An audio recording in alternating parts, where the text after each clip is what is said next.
ఏమండి మన రాజ్యాంగంలో ప్రియాంబుల్ని మార్చకూడదు అని ఉంది. అవునా? అచ్చా, చట్టాల్లో ఆర్టికల్స్ ఏవైనా మార్చుకోవచ్చులే కానీ పీఠికను మార్చడానికి ప్రియాంబుల్ని మార్చకూడదు లేదు. కానీ మార్చారా లేదా? అవును, అత్యవసర పరిస్థితి కాబట్టి మార్చారు. అత్యవసర పరిస్థితి విధించి మార్చారు. విధించి మార్చారు. మార్చకూడదు కదా రాజ్యాంగం ప్రకారం. మరి ఉందా రాజ్యాంగంలో రాజ్యాంగకర్తలు ఎవరైతే ఉన్నారో వాళ్ళు రాశారా పీఠికను మార్చకూడదని నిబంధన ఉంది. ఓకే, అంటే ఆ నిబంధన. ఇంకొకటి, దీని మీద 4 సార్లు డిబేట్లు జరిగినాయి ప్రియాంబుల్స్ మీద. ఓకే, దాంట్లో సెక్యులర్ అనే పదాన్ని చేర్చడానికి 4 సార్లు డిబేట్లు జరిగినాయి. 4 సార్లు ఆ చేర్చడాన్ని వ్యతిరేకించారు. ఓకే, అంటే 52 ప్రాంతంలో 52 బిఫోర్ 52. మరి తలుపులన్నీ వేసేసి ప్రతిపక్షం అనేది లేకుండా ఎమర్జెన్సీ విధించి అందరి నోళ్ళు నొక్కి నువ్వు ప్రియాంబుల్ని మార్చినటువంటి మార్పుని నువ్వు 10 ఏళ్లలో ఎందుకు మార్చలేదు?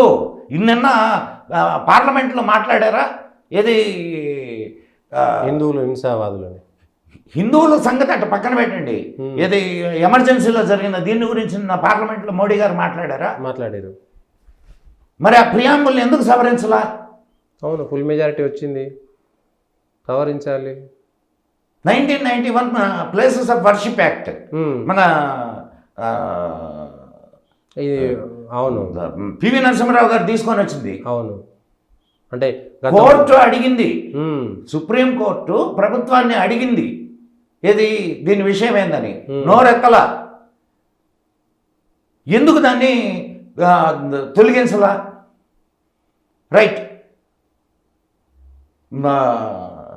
వక్ఫ్ బోర్డ్ అమెండ్మెంట్ యాక్ట్, ఓకే, దాన్ని ఎందుకు సవరించలా?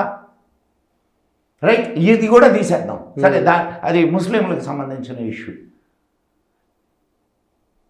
మన ప్రభుత్వ కబంధ హస్తాల్లో ఉన్నటువంటి దేవాలయాల్ని ఎందుకు హిందువులకు అప్పగించలా?